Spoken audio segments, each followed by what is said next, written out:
Bonjour, mes amis. My name is Paul K. Lemire. This is HABSOLUTELY, coming to you live from downtown Niagara Falls, Ontario, Canada. The studio is 4680Q.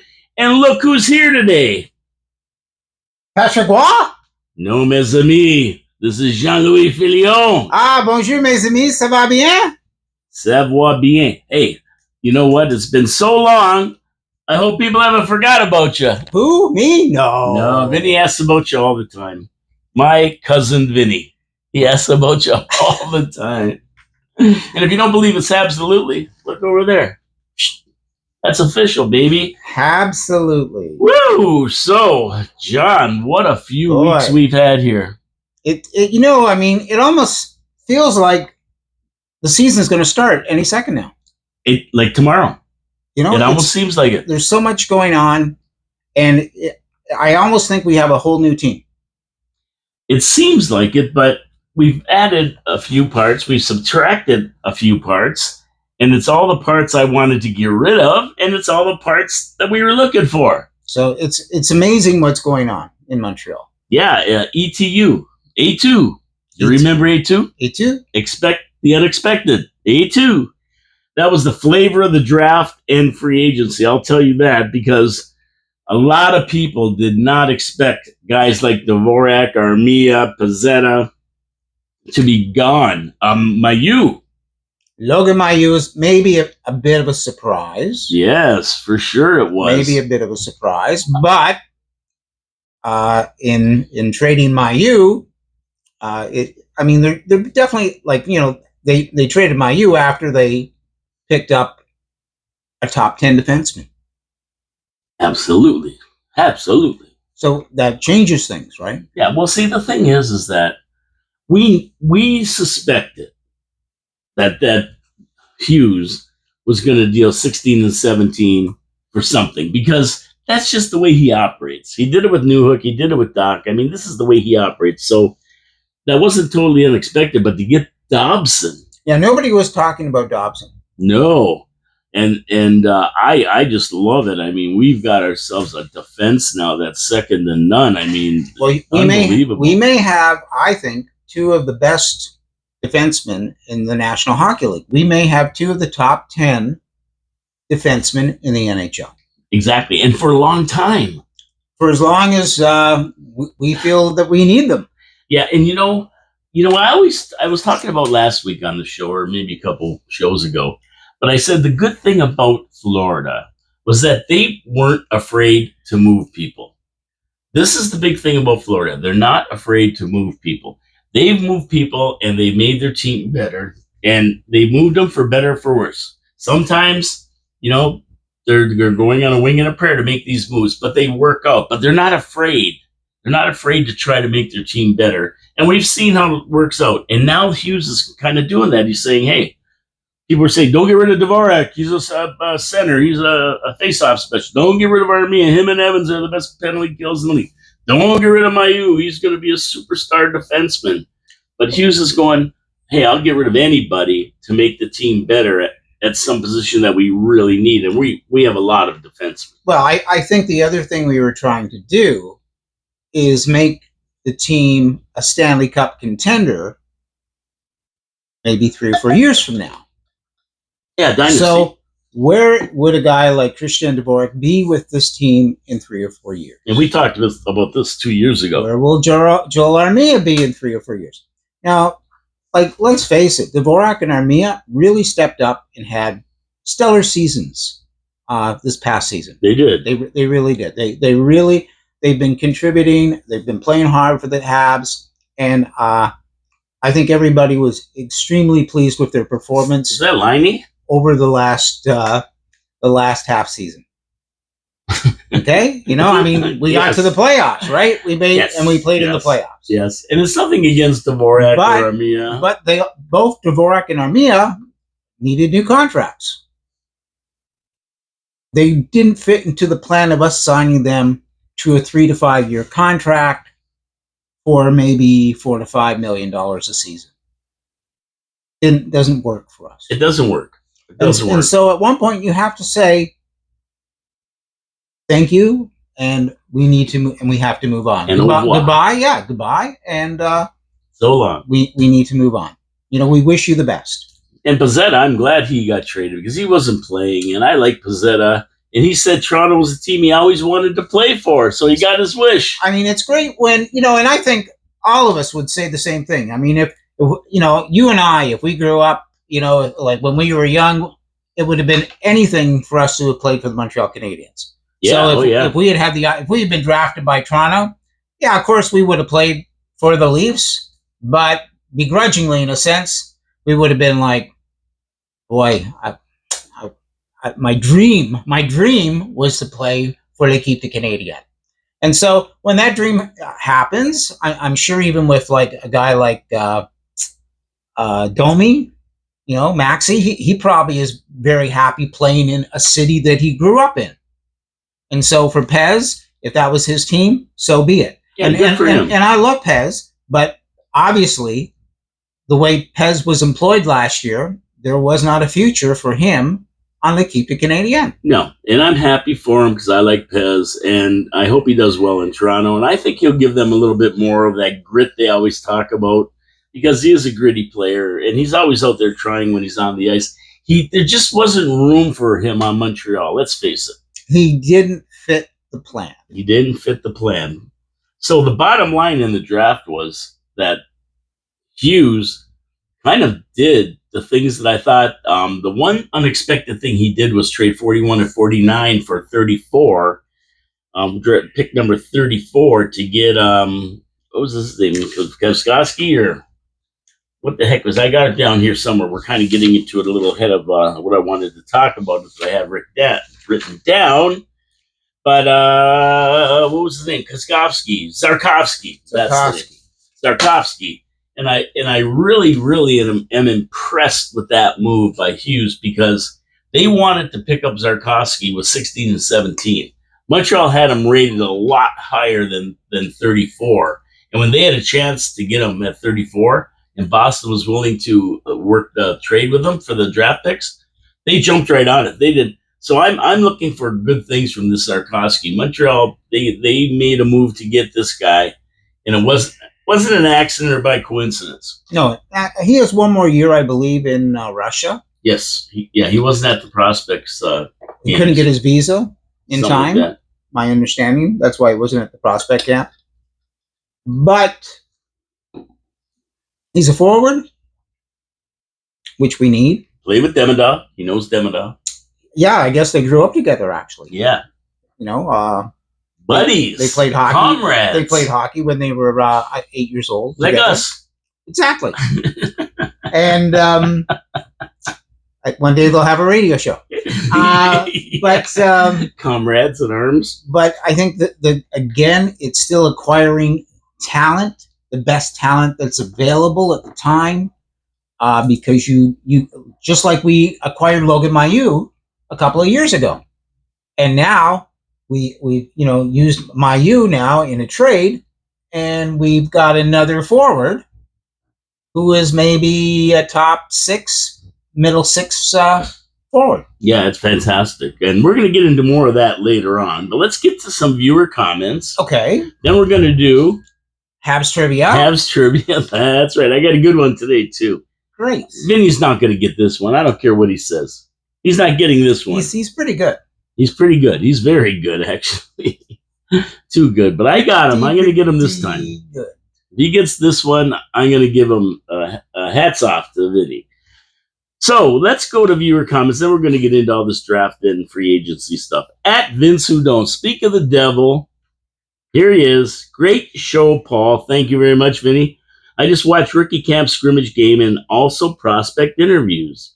So much talent in the pipeline. Michael Hayes is putting on muscle and looks really good. One more year at Michigan State, and then he'll be signing his entry-level contract. I'm sure of it. Also watched the kid, L.J. Mooney. And I talked about him last week. And this kid has high-end skill. He's a Smurf, Paul. He's using my words here. 5'7", but he's got Lane Hudson-type skill, and he competes hard. Maybe we'll have our own MSL in a few years. Tyler Thorpe is another one that stood out, and I talked about him 3 weeks ago, maybe. A big kid. Great bottom six forward with size. Watch for him in Laval. Go, Habs, go. Beautiful. So, Vinny, thank you very much for all that. Of course, I didn't see the Prospects game. I think Drew Deeks was up there for a game. I think he said he was in Ottawa for a wedding or something. He did go to a wedding in Ottawa. Yeah, so I think he managed to see something up there. I don't know what, but I think he did. If he comes in, we'll ask him to tell us about it. But Vinny gave us a pretty good rundown here, and I agree. I got the players that kind of stood out. We're going to talk about them later, but thanks for that, Vinny. Of course, we appreciate all comments. And if you've seen something, say something. I mean, Michael Haig, right? Well, I mean, this guy. So he has got one more year playing at in college. Michigan? Yep. And he's going to come. He's going to play probably a couple years in the AHL. Oh, maybe less. And then is he going to be a top six or a bottom six? I think he's going to be a top six. He's going to displace Newhook or Doc or somebody. And we'll talk about Doc and Laine and Bolduc and everybody later on. But yeah, I think he's going to be top six. Patrick McMillan, at Patrick McMillan. Patrick McMillan. It's the first time he's commented, so thank you so much, Patrick. Appreciate your input here. And he asks, and this is one for you, buddy, so it's a good thing you're here today. Great. So I'm curious, where are we the weakest now? And my comment back to Patrick was goaltending. I think that right now, a lot of people are saying that our rebuild is over. We have all the pieces we need. We'll tweak as we go along. But my thing is goaltending. I'm still not convinced Sammy and Dobis are the two guys. And with Capo Kakinen now, there's going to be a some kind of a strategy here because Dobis can't sit on the bench for 65 games, 60 games. He's got to play more. Yeah, your ass starts to hurt. He's going to get a long time to sit. Splinters. But I don't think he can sit there. He's got to play more. He's a young guy. He's got to play more. We finally signed him. He's one of the guys we signed. So I think that he may be better off playing with Fowler, doing the, what do you call that, trooping or whatever you call it there. What do you call that? When you switch one for the other, you play half and half the season. There's a name for that. Anyway, I'll think of it. Anyway, I think he'd be better off doing something like that rather than sitting on the bench on Montreal watching Sammy play. And that means that Capo Kakinen, the guy that we just picked up, could back up Sammy while Dobish is getting the ice time in Laval, which he needs. He can't sit on the bench for for 65 games, 60 games. Got to play more if we're going to ever get anything out of him. I think he can be a really good number one goalie, but we got to get more out of him. What do you think, John? Well, let's talk about goaltending then. So, okay. That may be the weakest part of our game at this point. Platooning. Great movie. Platooning the goaltenders. Great movie. That's what I was Platoon. I remember that. Yes. I kind of think that goaltending is it's a work in progress. Obviously, it's just a matter of when Kent Hughes is going to really, I think, pull the trigger for that. Montembeault, has he reached his ceiling? Don't know. Don't think so. I think Monty can get a little better. He's definitely the starting goalie. Yes, I think he'll be the starter for sure. Dobis, I think Dobis actually will be playing right behind him. I kind of think this is going to be Dobis' year to make or break. The next 2 years for sure. He should be seeing some real NHL action, and we should define whether or not he can play in the NHL this year. Yeah. So I kind of think it'd be nice to see them again split the games evenly, but it might be a third and 2/3. In saying that, always remember too that injuries do happen with goaltenders. True enough. So we've got a guy named Jacob Fowler, who everybody's been very high on since he was drafted 2 years ago, I guess, or a year ago. So now Jacob Fowler is finished school. He is fully committed to playing in the American Hockey League. He will be the starter of the Laval Rocket. And we moved Caden Primo out of that situation. Yes, we did. So now, so now for Jacob Fowler, it's like this is your time to shine, and also your time to get some valuable experience of playing in a longer schedule and playing with a more of a professional atmosphere. And you talked about long-term plans with Hughes, and I think Jacob Fowler is part of that. So, well, we need to find out, and I think that's what's going to happen. Yes. Okay. That's why it was like let's clear Primo out of here now. We'll use him to take advantage of a situation of picking up a great forward, and off we go. And we also realized that there was a guy named Kapu Kapanen, right? Yeah, Kapu Kapanen. And he was available. Where did he play last year? I don't. You know what? I don't even know. I'm not even sure if he played last year. I don't even know if he played last year. Yeah, he did play last year. Did he play not too much? Maybe in the AHL. He played in the AHL. That's right. Providence. He played for who beat the Laval Rocket? Charlotte Checkers. The Charlotte Checkers. Was that who he played for last year? He beat the Laval Rocket. I don't think he was in net, though. Oh, I think he was in net. Yes. And so isn't it interesting that the coaches and the brain trust of L'Équipe Canadienne, who had a great team in Laval, I mean, we did extremely well. We went to play Charlotte, who we hadn't played all year, and I think we got our we got taught a lesson in hockey. Very interesting. Right. Now, and it turns out he just happens to be kind of in between right now in his career, Capo. Capo had about 2 or 3 really good seasons of plus .900 save percentages and below 3 in his goals against average. It slid a little, maybe because of the team he was playing for, but he had a very solid ending of last year with the Charlotte Checkers. The Charlotte Checkers. Great. So I mean, you never know. So he was a free agent.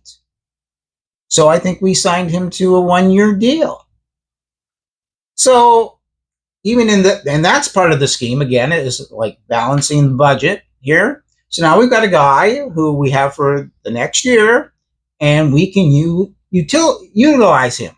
So I can see him backing up Jacob Fowler in the AHL. And if somebody does get hurt, we don't need to bring Fowler up. We bring up Capo. If somebody goes for a bit of a tanker, if let's say Monty has a bad first 10, 20 games, or the same thing with Dobas, we bring Capo up. He's a good insurance policy. So I think that's the fit for the Montreal Canadiens right now with goaltending. So to answer your question, Patrick McMillan, I think goaltending is the weakest point right now. Now, in saying that, we made a draft this draft of a goaltender. We drafted a few. I think there was 4 at the Prospects Challenge, the prospect camp. I think there was 4 goaltenders. A couple were Russians. There's a few from all over the place. So that was pretty neat. We got 4 guys we were playing. We drafted a guy this year named Arsenio Radka. Arsenio Hall. Arseny Radka. Arseny Radka. And he's from Belarus. We have his rights now. He was picked in the 3rd round, 82nd overall. Much higher than he even thought he was going to get picked. The Canadiens were intent to get this goaltender. Yeah, there you go. Another one. Now, this goaltender, though, is of the age of 17. He has 1 more year to play, I believe, in Russia that he signed to. And then he'll be able to move to the AHL or wherever. Beautiful. So, or actually, excuse me, he's not going to the HL. He's going to, I think, the University of Minnesota. Oh, so okay. he's going to play one more year in Russia. So that'll make him 18. And then he'll do 4 years, probably 3 to 4 years at Minnesota, get a degree, develop his hockey skills again, then be 22. And then he could be brought into the AHL. Who else is going to Minnesota? Is LJ Mooney going to Minnesota? I think he is. He may well Somebody's be. going back to Minnesota or going to Minnesota. But so could be Mooney. This so that's gives us, good. this is a goaltender we're not really going to see For a few years. For I think 5, 6, 7 years. Yeah, right on. So, but again, big scheme of things, dynasty. We are working towards having goaltenders for the future. And that's good. So there you go, Patrick McMillan. I hope that answered your question where we think we're weakest. And we'll see what happens with the goaltending this year. It's going to be interesting. We do have choices. But we don't have, what's his name, Hughes. He went over to Switzerland for 5 years. University of Massachusetts. That's where he'll be playing. Actually, and this year he will not be going to Belarus. I'm sorry. He's in the Quebec Major Junior Hockey League playing for Blainville, Rosbriand, Armanda. And speaking of that, we do have a French guy, Cornoyer, the goaltender, who also played in that prospects camp. There you go. Cornoyer. We drafted him. This guy's 17. I know. And we've got him in the program. We actually kind of drafted up where a lot of people, thought he went early. So there's something there. Yeah, that's good. That's great. Good. We're looking good for a long time. Habs trivia. Yes. Okay, let's see if you can get this one. This is a tough one, Vinny and John. But hey, Habs trivia. Hay is for horses. Habs trivia is also about Habs history. It would have fans. And what? Jeez, I can't even see what Habs fan doesn't want to delve into long and storied legends that played for the Montreal Canadiens. The Histoire de la Bleu, Blanc et Rouge. As we try to capture just a bit of the lightning that former Habs fans felt, let's examine this question. Who was the first Canadiens player to score 7 hat tricks in the season? A feat for only the best of the best. 7 hat tricks. That's huge. In one season. 21 goals in one season is huge. I'll give you some names. Ask Patrick Laine. I'll give you some names. Okay. Newsy Lalonde. That's the first name in my head, to be honest. The Rocket. No. Guy Lafleur. No. Joe Malone. Now that could be the snake in the grass. The Malone snake. It could be. Joe Malone could be the snake. So who was the first Canadian? I'm going to say Newsy Lalonde because that's what I was thinking. Okay, you're going to say so Newsy I have to Lalonde. say Newsy Lalonde, but I won't be surprised when you say Joe Malone. And that was my first thought too, because Newsy Lalonde was a prolific scorer, a fantastic Canadian, just a guy from history that I always talk about Newsy Lalonde. Yeah, and he played back, in the 20s and the 30s, I guess? Yeah. That was a time where you could score, some days you just had that run where you just bang, bang, bang, just kept putting the puck in the net. So what do you think, Vinny? What do you think, Patrick McMillan and Claude Lemay and the rest of the guys out there? What do you think? Who was the first Canadiens player to score 7 hat tricks in the season, a feat for only the best of the best? Newsy Lalonde, The Rocket, Guy Lafleur, or Joe Malone? And Joe Malone's not a name you would really think about when you think about Habs heritage and history. No. At least not in my mind. So the correct answer is indeed Joe Malone. Yeah, of course.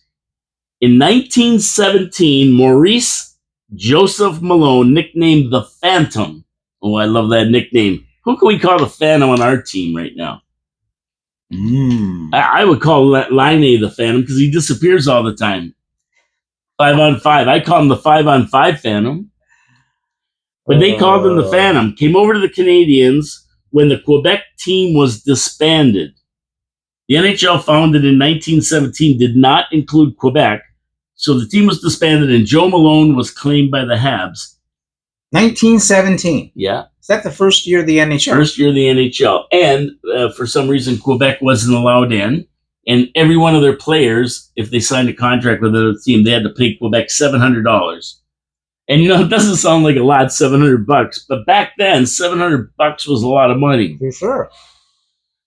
Playing on one of the most powerful forward lines of all time with Newsy Lalonde, of course, and Didier Petrie. Malone shifted to left wing and was the NHL's first scoring leader, registering 44 goals and 7 hat tricks, all in 20 games. Beautiful. In 20 games. Beautiful. A little bit about Malone. Joe, born in 1980 in St. Colombe de Sillery, Quebec, was the second of 11 children. His father, Maurice Joseph Malone, was of Irish descent. His mother, Quebecois. As well as playing hockey, because it really didn't pay when you played hockey back in those days. You didn't get paid very little. He worked for North American Arms Company during World War I, and then worked for the telephone company in Montreal. Malone played for the Quebec Bulldogs of the Eastern Canada Hockey Association when in 1910 a new league, the National Hockey Association, was formed but did not allow Quebec to join. Malone signed with the Waterloo Colts at that time in the Ontario Professional Hockey League until the Quebec club was reformed the next year and finally was allowed to join the NHA. Quebec won the Stanley Cup in the 1911-1912 season. Nice. And again won it in the 1913 season with Malone leading the team, with 43 goals in 20 games. The guy was a scoring phenom. Jumping to the 1917 season, the NHL was founded and Quebec did not operate a team in the new NHL. The players were sold to other teams for $700. And the rest is history, with Malone going to the Canadiens. Malone scored one of the first goals in NHL history on the league's opening night, December 19th, 1917. I remember that. December 19th. Look how late the season started. Yeah, that blew my mind. December 19th. Well, they only played 20 games. I know it was on November 22nd when they actually set the NHL up, 1917. That's your birthday. That's right. That's why I know. Yeah, that's why you know. That's why I know. He finished that game, the first game, with 5 goals. And as a matter of fact, 3 of the hat trick games of the 7 turned into 5-goal games, and 1 was a 7-goal game. Beautiful. His 44 goals that season stood as a record in the NHL until 1945 when the Rocket broke it. That's right. He broke it. He got the 50 goals. His goal per game average for a season has never been surpassed. I mean, 44 goals in 20 games, like over 2 goals. It is over 2 goals. You look at the highest scoring guy in the NHL in modern times. Maybe I don't know. Maybe it's whoever, but a goal a game would be fantastic. Amazing. Exactly. Amazing. A point a game is fantastic. Like, you think about it. I mean, Gretzky had 894 goals or something like that. He just got his record broken by Ovechkin, and he played like well over 1,000 games. Oh, yeah. Yeah. So there you go. The Phantom was known for finding open ice. He finished his career with 343 goals and 32 assists over 15 professional seasons, and his record of 44 goals stood until your buddy, the Rocket Richard, broke it in 1945. He was inducted into the Hockey Hall of Fame in 1975, and he's ranked as number 39 of the greatest players that ever played the game by Hockey News. He died in 1969 at the age of 79 in Montreal. Wow. And there you go. That's your Habs trivia. And I read this stuff, and we think of modern guys like the Rocket and Bellevaux and Henry Richard and Guy Lafleur and guys like that. And to us, they were our guys. But can you imagine being a Canadiens fan in 1917? And Joe Malone, this guy's, he's making the league look foolish. 44 goals in 20 games. And you got to remember back then, too. I mean, how many people are going and attending the games? And there's only so many. Like, what did he play? He played He scored 44 goals in 20 games. 20 games. So the season is 20 games long. Yeah, 10 at home probably. Exactly. Only 10 at home.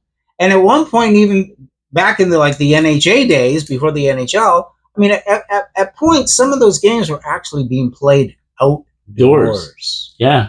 So, They have arenas. Tough to have bleacher setups. Maybe that's why they started December 19th. You needed ice. You needed cold weather for the ice. You need the ice. So there you go, everybody. I hope you enjoyed that. I did. I looked at it and read it, and I'm going, wow. That's great. Wow. Those were the days, as they say. So about these draft picks now, in this, the guy that, like, when I was watching the draft, and I watched the first round, of course, we didn't have any picks, but, we made that big deal with 16 to 17 for Dobson. And then I was watching the other rounds the next day. I was at the TV I'm watching, and the one pick that really intrigued me, because this is right out of what Montreal was doing. They were picking guys 6'3" and bigger. Mm-hmm. They want to get bigger. Then all of a sudden, here comes LJ Mooney. And I'm looking at it going, 5'7". And then I started to see what they were talking about. And I said, you know what? The Habs have to be blown away by this guy to make this pick. It's right out of the realm of what they're looking for, but they made it. And now we see Vinny Hudon saying what a talent he was, his skill set. And it really tells me that the reason this guy didn't get picked earlier, much like Cole Caulfield, when you look at it, was because of his size. Absolutely. And Montreal was lucky to get him. He's related to Cooley. Remember that guy who got picked first or second maybe, or third? That Cooley guy? Cooley and Mooney? Yeah, Cooley and Mooney. Yeah, it sounds like a friggin' cop show on TV in the 60s. But yeah, so he's related to those guys. Look at this guy, Captain Canada. Elbows up, mother father. And LJ Mooney is 18 years old. Yeah, it tells me a lot about the kid, though, that Montreal took him. It tells me a lot, and I think they know he's got high-end skill, and he's showing that, and he showed it at the prospect camp. Vinny mentioned it right away. And he's going to the University of Minnesota in 26-27, so he'll probably hone his skills in the USHL this year before he goes to Minnesota, and then we're going to be seeing him in the next probably 3 or 4 years. He won't be around for right away, but I haven't looked at the guys who were invited to training camp yet. I got to look at that list for maybe next week. We'll talk about that. So think about that. He is 18 years old. Yeah. This year he's going to play for, you said, the USHL. Which is kind of a league like an OHL, I guess, basically. It's like an elite league in the United States. And then he's going to go to school. Yeah. Because he's still in high school right now. Can you imagine? Think about, so this year he'll be going to high school, playing junior hockey. And then next year he'll go to university for 4 years, most likely. And then we'll see. At 18, we were going to see Alice Cooper, and we'll see. And he's going to see Ken Hughes. and we'll see what happens. Will he that? 5 years. I mean, we're talking about winning a Stanley Cup in 4 to 5 years. He will just be maybe having the opportunity to come to training camp. Yeah. In a big way. Yeah. Yeah. He may get to go to a couple of training camps, but that could be that'll be a big training camp for him probably in 5 years. Yeah, amazing, huh? So it's building for the future. I mean, will he be the next MSL? MSL? Will he be the next Susie? Will he be Patrick LaFontaine? Yeah, I mean, what a player he was, and he was not a big man. Nope. Yeah. So we don't know. I mean, it's like, look at Haig. To me, the most important thing, that was mentioned, and Vinny spoke about it, is Haig put on 20 pounds. Yeah. So it's player development, not only in their skills, but in their physicality. And 17-year-old goaltender in Belarus, playing now in North America for the next 5 years, not playing over in Europe. This young man in the United States of America at 5'7", but he's 18 years old. And you're starting to talk. You always talk about culture, a lot about culture, and you're starting to see that culture of these guys, the way they are together, in that in a guy like Dobson, because he had a better offer from another team, but he came to Montreal. What does that say to you? That says to me that he thinks Montreal has an opportunity to win a Stanley Cup. And he wants to be part of it and help. Exactly. And he also knows what players are saying about enjoying their day, their week, their month, their year in Montreal. So it's one thing to go to work and get paid well. It's another thing to want to get up to go to work and enjoy what you're doing. Exactly. It's one thing to go to work and be successful, but not enjoy it. Austin Matthews. But it's one thing to go to work and go, I love being here. Cole Caulfield, Nick Suzuki, Slavkovsky, and on and on and on. Yeah, exactly. And that's the deal. Now, another guy, Hayden Papanikis. And the other thing Dobson knows too, because the word is out. You go to Montreal, you don't have to pay for anything. No, you don't. So everybody picks up the tab for it. So it's no problem. Hayden Papanikis, also standing out, 6'5". He would stand out in the crowd. He possesses a skill set that combines finesse. Yes, finesse at 6'5", with creativity and impressive agility for a big man. He could be a fantastic pick at number 69. People are really, really excited about this guy. So we took him 69th overall? 69th overall. And what is his position? He's a forward. He's a left wing or something. Papanikis. I can't wait to get him on there and hear the announcers say it. Papanikis! I can't wait to see who's playing on the Montreal Canadiens this year. Yeah, it's exciting to watch. So we're going to watch Papanikis for sure. And then we have Bryce Pickford, who also impressed, chosen 81 and considered a good two-way defenseman. It wasn't his defensive skills that impressed the Muckety Mucks, though. It wasn't that. It was his offensive skills that wowed the crowd, with some suggesting that he could be the steal of the draft.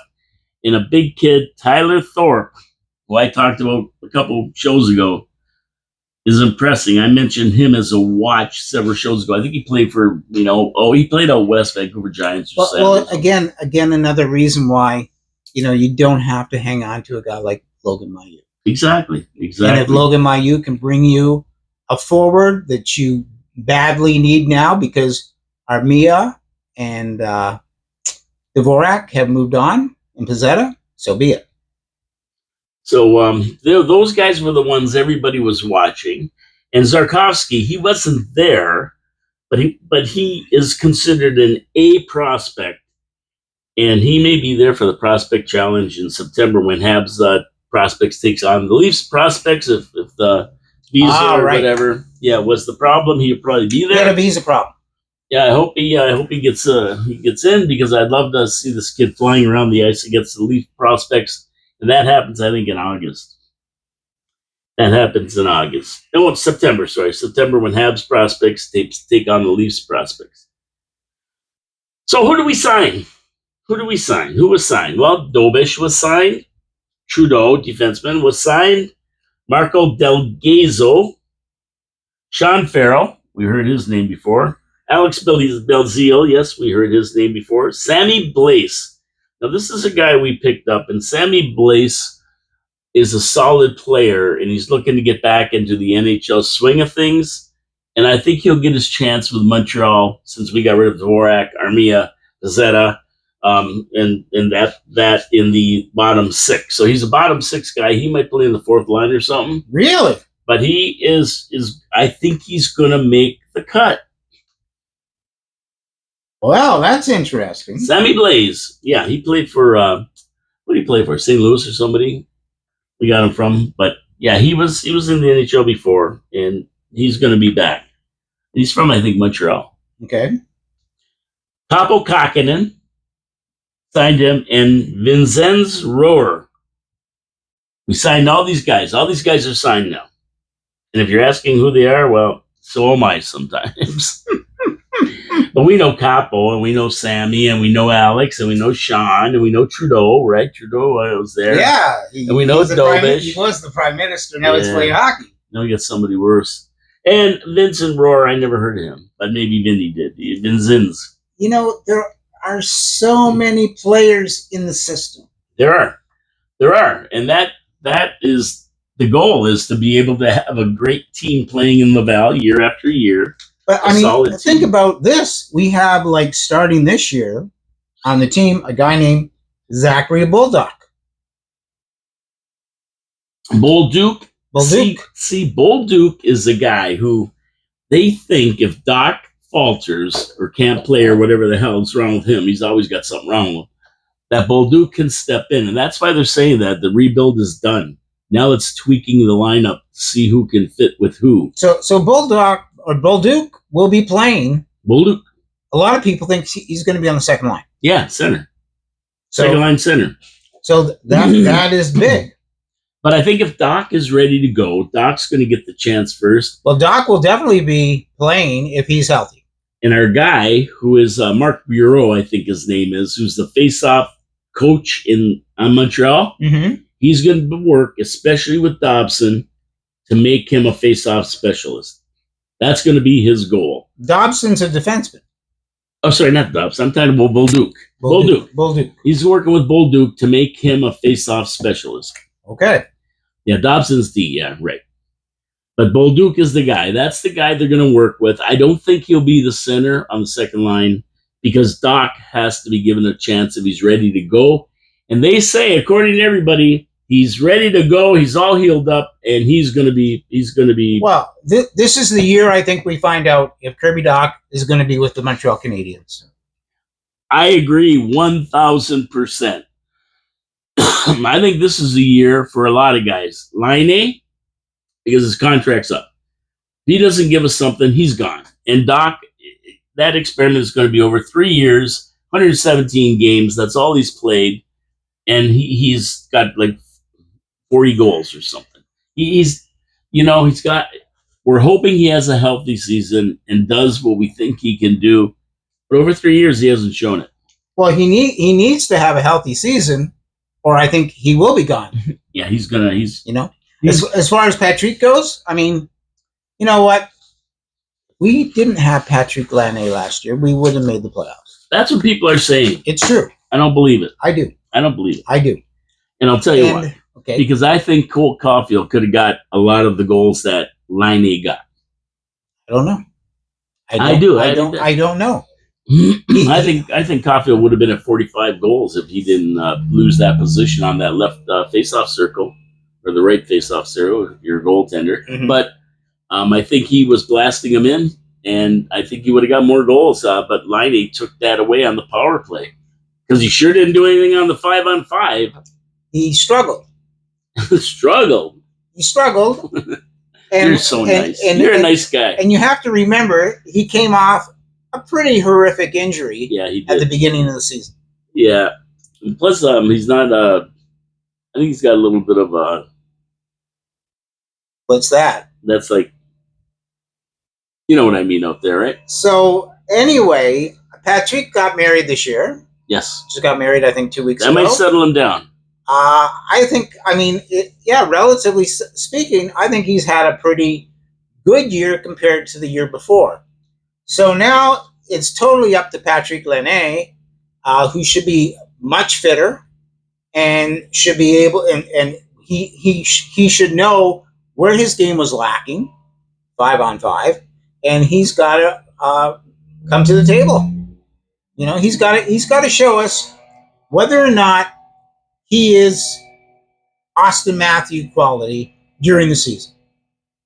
Yeah, exactly. And we're going to find out. And 5-on-5, if he can pull his 5-on-5 game up, then he's going to be invaluable. He'll get signed again. But if he doesn't, I think he's... If Patrick scored, what did he score? 21 goals last year? Yeah, 20, 21. If he scores 40-plus goals this year,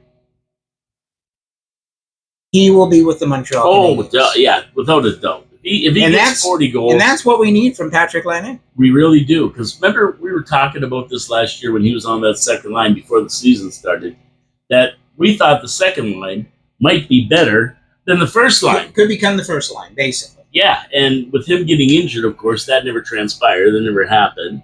But when he came back, it sure made a difference on the power play, but it really didn't make a difference on that second line. It was still terrible. Wasn't our best line. The second line was struggling for It sure. was struggling, so. But anyway, a lot of small tweaks are going to be coming down the pipe. That's the good thing about it. We have the players, we have the personnel, we have a lot of guys who are ready to make the jump, and they could make it any time. We have the Owen Becks we need if we need a center and that kind of thing. But I think with the pickups, Bolduc and Dobson, I think we're going to see the team and getting rid of Dvorak, Armia, Pizzetta, Primo, and Mayu. I think we're just going to see this team fill in third and fourth line, and then we're going to see what happens. And I think during the season, you're going to see a lot of things shifting around. And of course, it comes down to training camp, too. And you're going to see transitions because of injuries, et cetera, et cetera. It's a very physical league, and people do get injured. So you'll be, guys like Beck. Again, Beck still can play in the AHL and continue to develop because we have a fourth line who I think are going to be great, which I think is Gallagher. Line 8? No, I don't think so. Your fourth line is going to be Gallagher, Anderson. Who's centering it? Bolduc? And no, actually, Evans, a guy who can take a face-off. Yeah, Evans. Yeah, so Evans will be on that. Anderson, Evans, and Gallagher are your fourth line. Yeah, so you might see Bolduc centering the third line. At one point in the next 2 years, that whole fourth line may have to be replaced. Evans might stay, but I think the rest of it will have to go.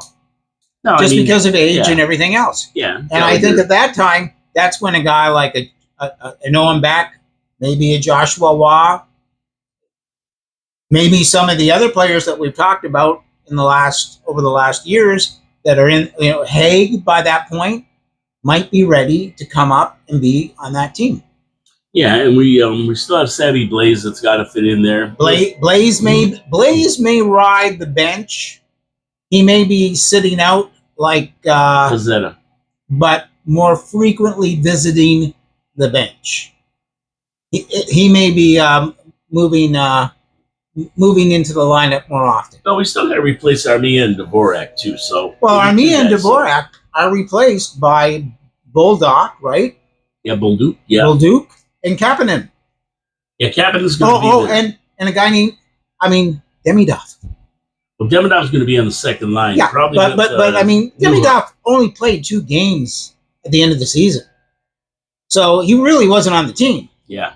So Demidov is really new to the team, and so is Bolduc, and so those are 2 forwards that can replace. We'll call it Dvorak and Armia as far as bodies go. Yeah, I think you're going to see Laine, Newhook, or Doc probably. I think Doc, if he's ready to go, Laine, Doc, and Demidov will be that second line. I think that's what you're going to see right now for the second line. And then you'll have Bolduc, the center on the third line, and Evans, the center on the fourth line. And then they got to punch in somebody for Dvorak and Armia, which... Kapanen. Yeah, Kapanen will be there for sure. And we also lost Heineman. Remember that? They trade Heineman, but Kapanen is there. So, and I also think a lot of people are worried about Joshua Waugh, but I think Joshua Waugh is going to make this team eventually.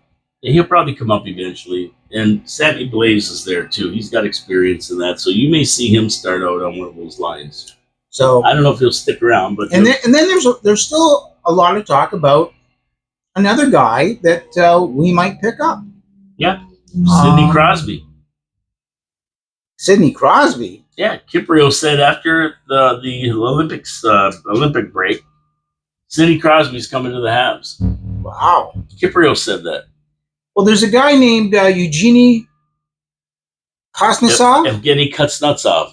Yeah, exactly. Yeah, Evgeny Kuznetsov. And it sounds like he wants to play for Montreal. Yes, and you know what? He played with Demidov in SKA St. Petersburg in the KHL. So he knows Demidov, and he played with him. He played with him on the team A last year. long time ago. No. Oh, recently, eh? Yeah, well, Demidov wasn't around a long time ago. So just in the last last year. Yeah. So he played with he him. wants to come to Montreal. Yeah. He played for the Capitals and won a Stanley Cup on that team. Yes. I'd love to see that. So this is a guy we could acquire quite easily because he's an UFA. He could be here. He had 37 points, 39 games, and he's looking to come back to the NHL. He's 33, which will fit in perfect with the next couple of years while we're building, right? Exactly. So a low cap hit.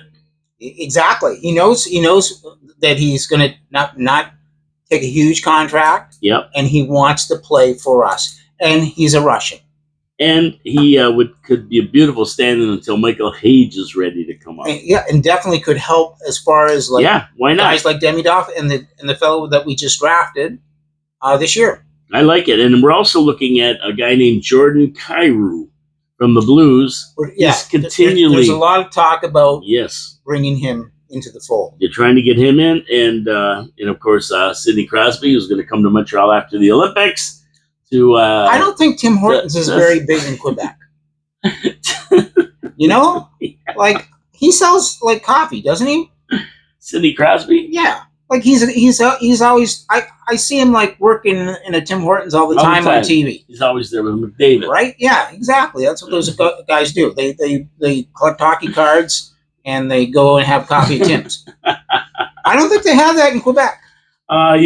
People are laughing about when you talk about him coming, but I'll tell you, that would be something. I don't think they have that in Quebec. I really don't. Yeah, Tim Hortons in Quebec, don't they? Tim Hortons? Yeah, but nobody goes to that. Come on. Well, what do they go to? St. Hubert? Well, yeah, you definitely go to St. Hubert. Where are you going to get your chicken? Exactly. Yeah, and you're going to like Schwartz's Diner in Montreal. Come on, you're going to all those Dunn's. Going to all those great places, getting your bagels. Now, what about this Matheson problem we have here? We don't have a problem. We don't? No, because Matheson wants to play for Montreal. Okay. And is going to be smart enough to say, I will play bottom six. Well, but Matheson's on the ropes. Habs made him an offer. They told him, you either take it or we're trading you. And so now he's either taking it or they're getting rid of him. Well, so we shall see. Yeah, the Habs are looking for a reasonable contract and won't move from their plan for the drive to 25. He's either in or out. I agree. I think, like the defense is going to be Dobson playing with Gooley. Correct? Yeah, that's fine. I heard a guy's talking about it today. I think Hudson is going to play with Matheson. Okay. Okay. And Jack Guy. And Jack Guy is going to play with Struble? Well, Struble could be in the mix. Well, Struble right now is in arbitration, but he went in there because that means nobody could give him an offer sheet. So he'll probably sign. Yeah, I think Struble will stay with the team. I like Struble too. I really do, but... So you think Hudson Gooley? Carrier will play he's with another one. Jack Guy. Play with solid defenseman. And that's another guy that might... And Jack Guy and Struble will probably platoon, as you put it. Yep, platoon. Don't know what that means in the clubs. But, exactly. But the good thing will be that we'll find out again. This is a year that we're going to find out if our Jack Guy is going to make this team. Yeah. Because he has to play solid defense. He cannot get stupid penalties, but he does need to use his muscle when needed. Yeah, I think we'll see him. He's got to play smarter. But his brother's another guy who might make the team this year. We haven't even talked about where's his brother going to play? Well, he's going to play. Where's he going to play on the team? There's no room. He's a scoring guy, and he also is a tough guy. No room. I know. No room left on this team. Now, before we go... What a problem to have, right? Oh. One of the things that I want to bring up just before we go is that right now in Montreal... Yeah. You can go see hockey 3-on-3. Oh, yeah? There's a league called the LSHL. And it's just a summer league for about 6 to 8 weeks. And they play 3-on-3 hockey. I think there's like 5 or 6 teams. They're professional hockey players. The professional hockey players playing. They're professional hockey players playing. In fact, a guy named Nick Suzuki is in it. There you go. A guy named Alex Carriere is playing. A guy named Ivan Demidov is playing. A guy named Joshua Waugh is playing. Wow. So what I see here is Susie, he lives now in Montreal. He's born, he's the captain. This is my city. This is my home. I'm in Montreal. I'm sure CC took off to the States this year. He had a good year last year. Took off. I would think that Slav went back to Russia for a couple of months. Lane is getting married, stuff like that. But Demidov is staying in Montreal. He stayed in Montreal. Yeah, he did. And that's what I did yesterday. I thought, where's Ivan Demidov today? Well, Ivan Demidov is in Montreal, and he's playing in this little league. And he's being mentored by a guy named Nick Suzuki. And that's what we want. That's what we want. That's perfect. This is the dedication that Demidov has for this team. So we're expecting great things out of Demidov. Demidov, I think, is doing the work. I'm looking for Rookie of the Year. So I'm Carrier, who is a French Canadian, who we brought into the fold, is trying to improve his game as well. So he wants to be a better defenseman playing 3-on-3. That's great. And so do we. Because we know that maybe 30 to 50% of your games are going to go to overtime. So it's critical to get that point. I hope we don't go 50%. But it could, but it's critical to get that point. Yeah, we don't want to do that. Critical, and so improve your game. Improve your game. And a guy named Joshua Waugh, who right now is really on the edge. He really is. Living on the edge. He's saying, you know what? I know I've had a couple chances, but I'm not giving up. I'm dedicated to being with this group of players. I'm playing in this league as well. All the profits from this league go to, I believe, Pancreatic Cancer. Oh, beautiful. So it's a very interesting thing that's set up, and it's called the LSHL. Vinny, go check out a game. You're right there. So Vinny, if you're in Montreal, go for sure. 3-on-3 hockey is exciting. Let's face it, and I think it's great that so many. And there's a lot of other prospects that from our team that are playing in this league. But those 4, I wanted to shout them out. That'd be fun to watch. Absolutely. That'd be fun to watch. Anyway. Absolutely. So it's great to hear that Demidov has stayed in Canada and is honing his game, honing his skill. I love it because I want him to be Rookie of the Year. I want us to win 2 Rookie of the Years in a row. We got Hudson was a slam dunk, and now we're going to have Demidov. So Hudson had what? How many goals? 5 goals? 6 goals, I think. 6 goals and 62 assists, something like that? Yeah, some crazy number like that. So I want Demidov to have 62 goals and 6 assists. Yes, that's the way. That would be nice. That's what I want. That's right. Right? And then he could be Rookie of the Year. I would suspect this kid is going to put a few goals in the net this year, without a doubt, if he's got a good line to play on. That's the thing. They got to build the line up for him, because it's such a waste if they don't. This kid has got the talent in that. He's got to have good players with him. I think Hughes knows that. Yeah, and he's going to have lots of and if anything, I think you're going to see Susie sometimes get bounced off the PP and do a little more PK diligence. And we're going to have guys like Struble, or not Struble, who's the new guy on defense? Hudson. So we got Hudson running. Dobson running Matheson. The other one. And then we've got guys like Demidov spending more time on the first PP. Yeah, well, that would make sense, right?